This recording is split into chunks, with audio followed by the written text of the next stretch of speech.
Hello friends.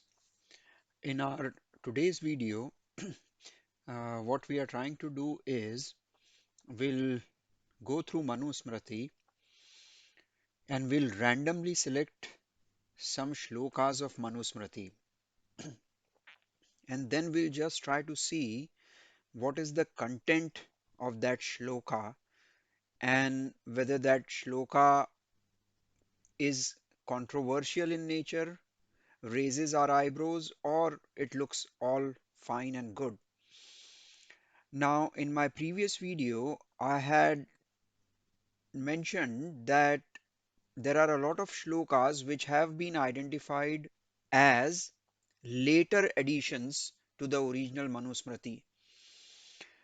So, in my previous video, I had mentioned that a lot of scholars have worked on this issue, including the indigenous Sanskrit Hindi scholars from India and also the Western scholars. Both of these sects of people, researchers, have looked at Manusmriti and have confirmed that there have been additions to the Smriti. So, what we do is when we pick up a random shloka of Manusmriti, if that shloka is a later addition, then we'll not be looking at it. So, in this particular uh, copy of Manusmriti, which has been compiled by Dr. Surendra Kumar. So here is a list of all the shlokas chapter wise, which are the original ones and which have been added much later here. So you can see here that out of the 2600 shlokas that are there in Manusmriti, approximately 1200 are the original ones. So this is a chapter wise distribution of the later additions. So Prakshipt refers to later additions and Maulik is the original part here. So these are the original numbers chapter wise, and these are the later additions. So let's have a quick look here. So we'll randomly go to a shlok and we'll see whether it belongs to the original Manusmriti and then what is the content of it. So let's have a quick look. So let's so I'm here, let's say. So this shloka here is an original shlok because it has got a new number in the parenthesis. So if you look at the Manusmriti with all shlokas, you will find that its number is 200. But here, if you only look at the original shlokas, then its number is 138. So let's look at this shloka. It goes on to say, जहां गुरु की बुराई अथवा निंदा होती हो वहां अपने कान बंद कर लेना चाहिए अर्थात उसे नहीं सुनना चाहिए अथवा उस जगह से कहीं अन्यत्र चले जाना चाहिए. That is to say that if you find that at a particular place a guru, a teacher, you could say, loosely translated guru can refer to a teacher. So, but in essence, guru can mean something that has a a particular being from whom you take your directions. So, this person from whom you take your directions can be a teacher, but the person can be your family member, the person can be your community member, the person can be a very respected member of the of a society. So so a guru could mean various things. So this shloka goes on to say that if you are at a place and if you find that the guru, some pejorative words are being said about your guru, then the best is to either not listen to such talks or else to leave that place. So this is one example of a randomly picked up shloka from Manusmriti. So you can find here that there is nothing controversial here. It's a simple saying that if you find if you are at a place where a respected person is being talked bad about, then probably you should leave that place. Let's look at another shlok. So this one here, let's say this one. So you see here in these shlokas, there is no parenthesis, no new number has been assigned. So these are all shlokas which are later additions. So these are prakshipt. These are not a part of original one. But let's look at this one. So this is the 38th shlok, and this goes on to say किसी अच्छे व्यक्ति के मिलने की संभावना होने पर जो स्त्री अपने निम्न कुल या गुणों वाले पति को छोड़कर उत्तम कुल या गुणों वाले पति का सेवन करती है वह लोगों में निंदा प्राप्त करती है और पहले यह दूसरे की पत्नी थी यह उसके विषय में व्यंग किया जाता है. So this goes on to say that if a woman leaves her husband simply because she finds another person who is much better compared to the present husband, then such a woman is often talked in a bad way in the society. So it goes on to say किसी अच्छे व्यक्ति के मिलने की संभावना होने पर, so if there is a possibility that you can find a better husband, जो स्त्री अपने निम्न कुल या गुणों वाले पति को छोड़कर, the woman who leaves his existing husband who has got low qualities, who has got bad qualities, and if she goes for a husband who is who has better qualities, then she gets scolded by the people in society. So again, this is just saying that if a woman leaves her existing husband who has got low qualities for a husband who has got better qualities, this could be a quality, could be anything. It could be financial, it could be moral, it could be personal features of a person. So when a woman leaves her existing husband for another husband who has got better qualities, then such a woman gets scolding in the society. So again, it does not mentions that, whether doing such is good or bad or ethically right or wrong or uh, whether it should be done or not. It simply goes on to say that if this phenomenon happens, then the woman who does this gets scolded in the society. So again, you will find this is perhaps uh, a statement which is mentioning some kind of fact in the society. So this is one more randomly picked up shloka of Manusmritis. Let's move further. Mm, And we are just randomly picking up shlokas here.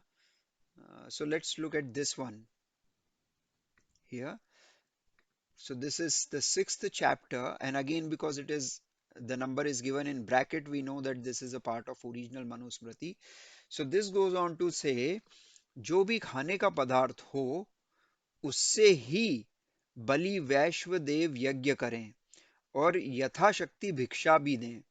आश्रम में आए अतिथियों को जल, कंदमूल, फल आदि प्रदान करके उनका सत्कार करें.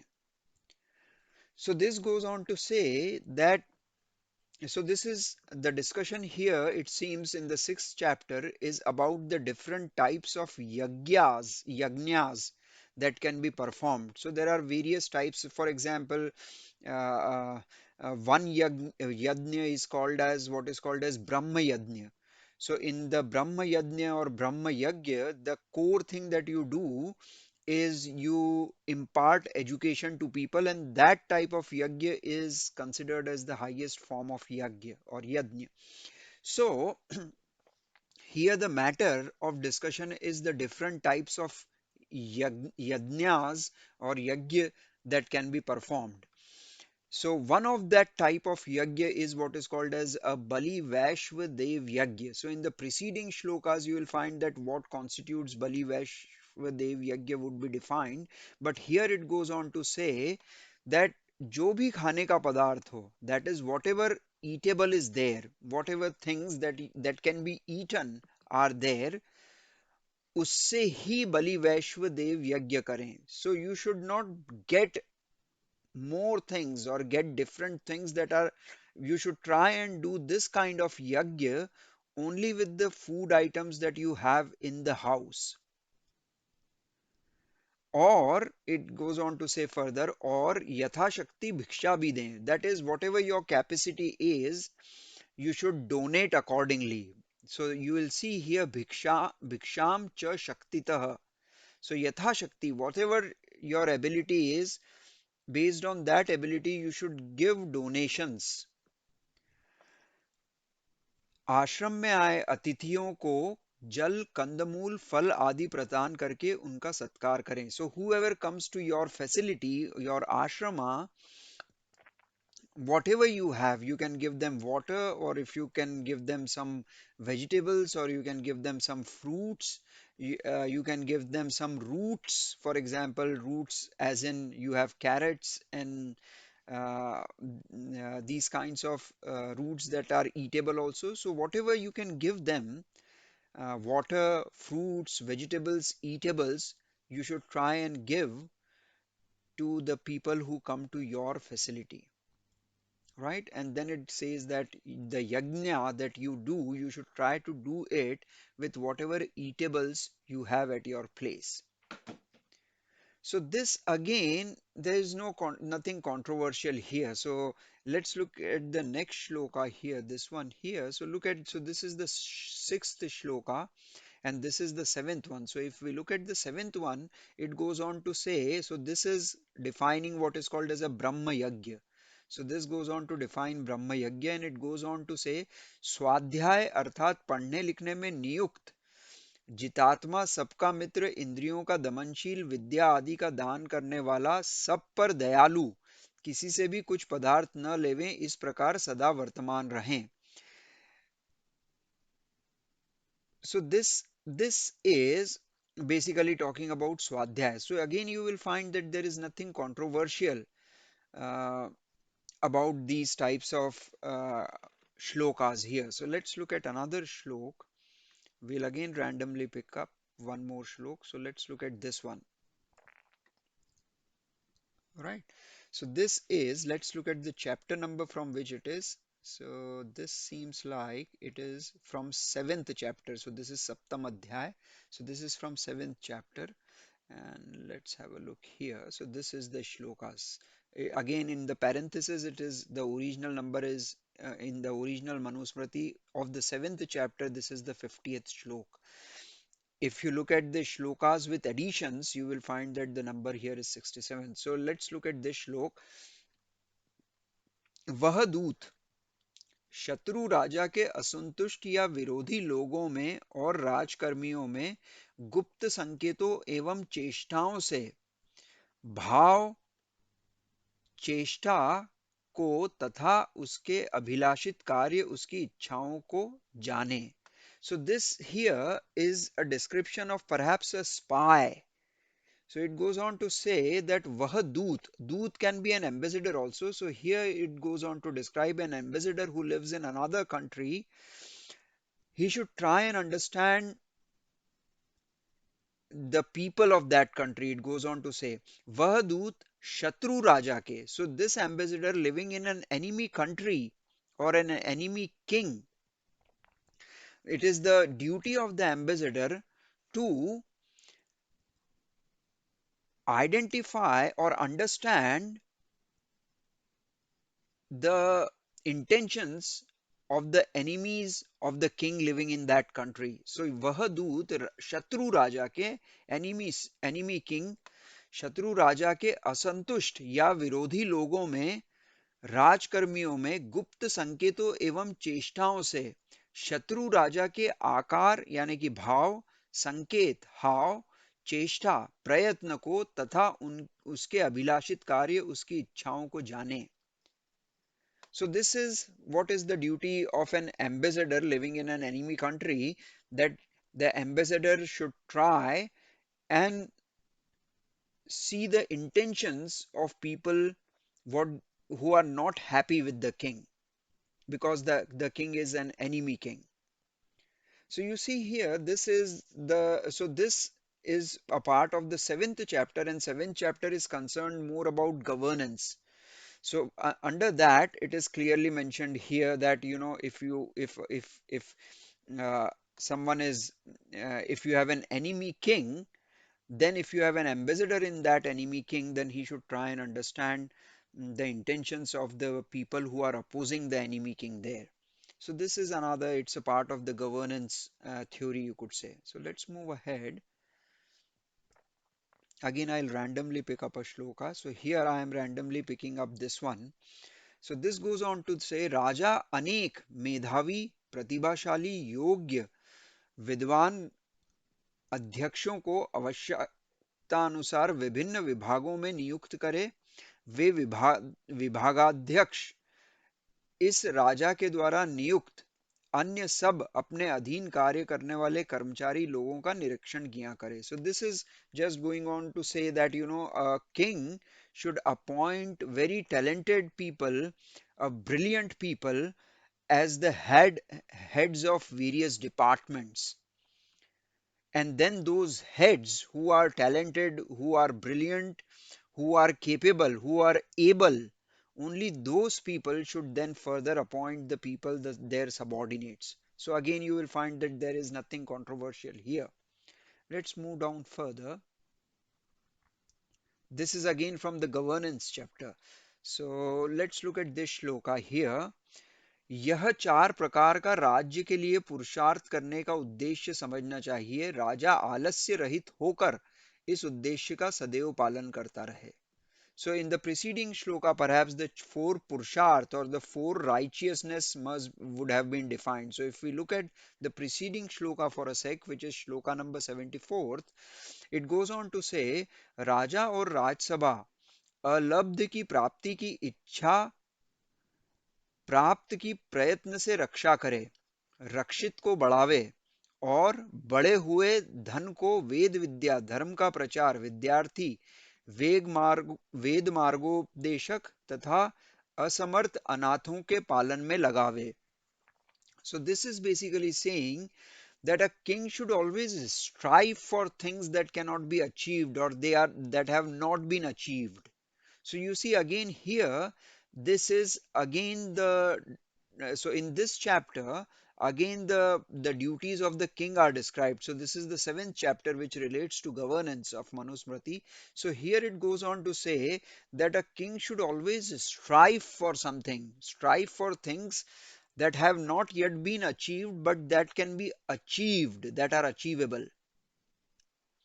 And then he should also strive for protecting whatever has been achieved.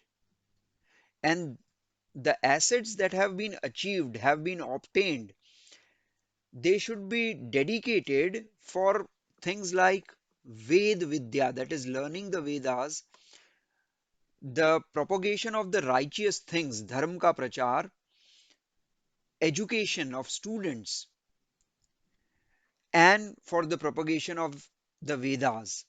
Now, Ved is basically, the meaning of Ved is technically knowledge. So this is basically meaning for the propagation of knowledge.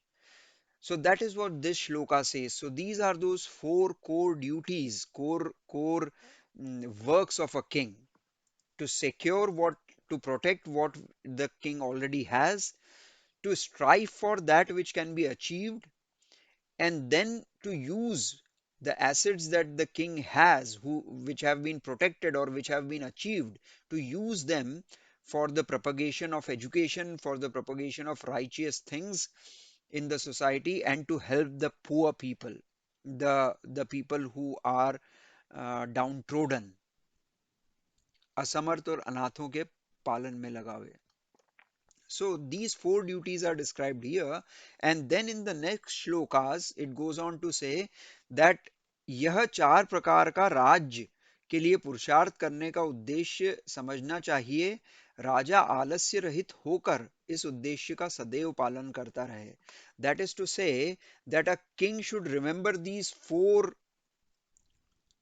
core righteous duties of a king, and then that king should uh, give up all lackluster attitudes and strive so that for fulfilling these four duties. So again, you will find that there is nothing controversial when you say that one should try to achieve that which is not been achieved, and one should try to protect what a person, what a king has, and then use those things for upliftment of the downtrodden people or for education. So there is nothing controversial again here. So this is again a randomly picked up shlok. So this is the shloka number 74th and the 75th from chapter 7. Let's move ahead, and again we'll pick up some random shloks. Let me move ahead perhaps to another chapter. So this is the eighth chapter. So this is Ashtam Adhyay, which means the eighth chapter. So let's look at this shlok. दिए गए धरोहर धन को सिद्ध करने के लिए यदि साक्षी न हो,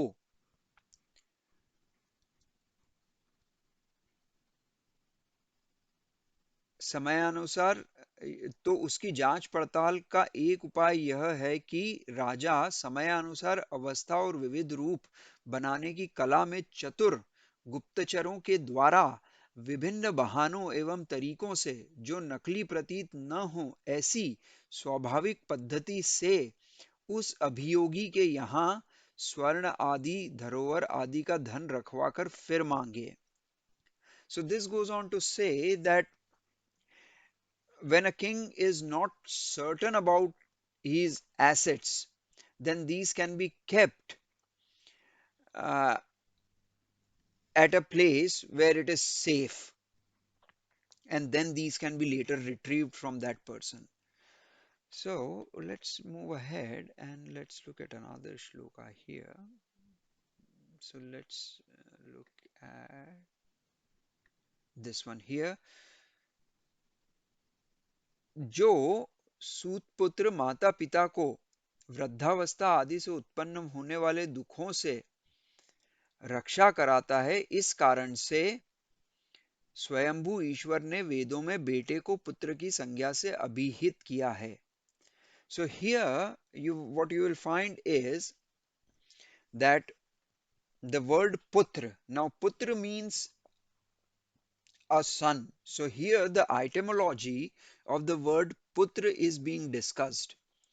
So so here it is mentioned that the person pum refers to dukh. So, and trayate refers to raksha karna. So, pum trayate iti putram. So, it's basically going on to say that the very word putra means a person who helps his or her parents and helps the removal of all sorrows or griefs that the parents have. So that is basically what is called as the word putra. So in this shloka, this definition or description of the word putra is being presented here. Again, you will find that there is hardly anything controversial here. Let's move further.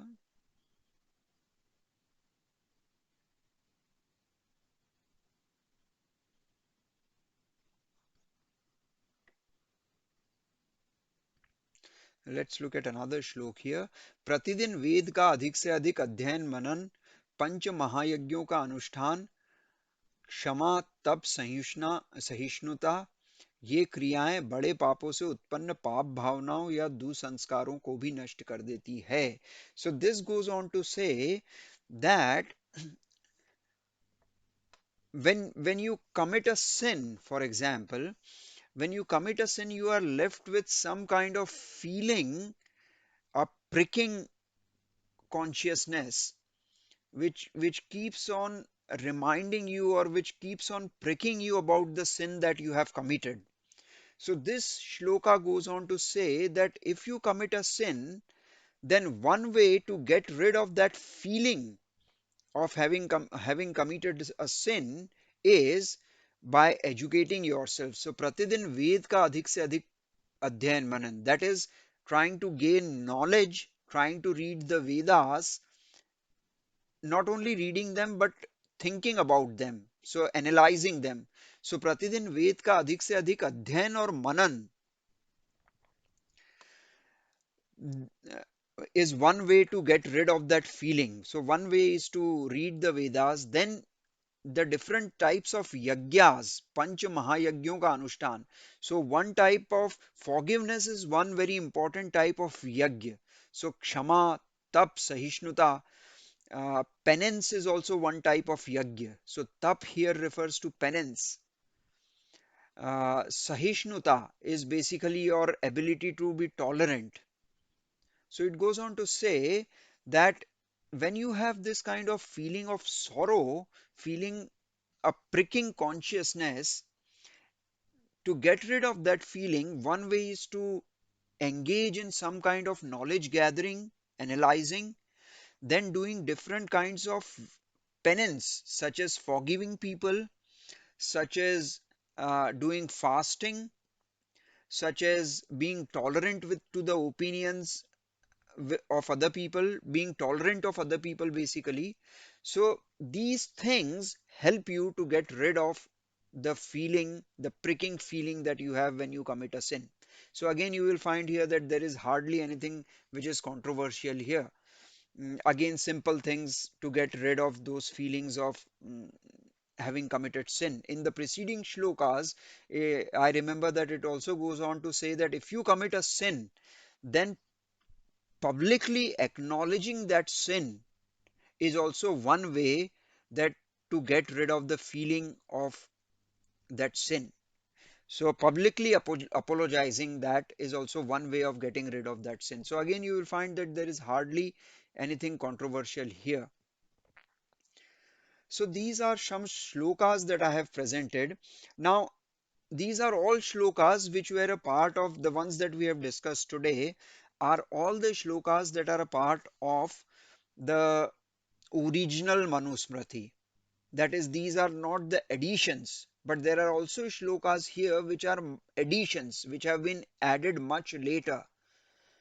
And those are the shlokas which are controversial in nature. But in this particular edition, Dr. Surendra Kumar has gone at length and discussed each shloka and has given evidences to suggest that why this shloka is a later edition. So my purpose here today was to just orient you to some simple shlokas of Manusmriti so that we understand that Manusmriti is not all about controversial shlokas. Thank you for watching and we'll meet next time. See you then. Bye.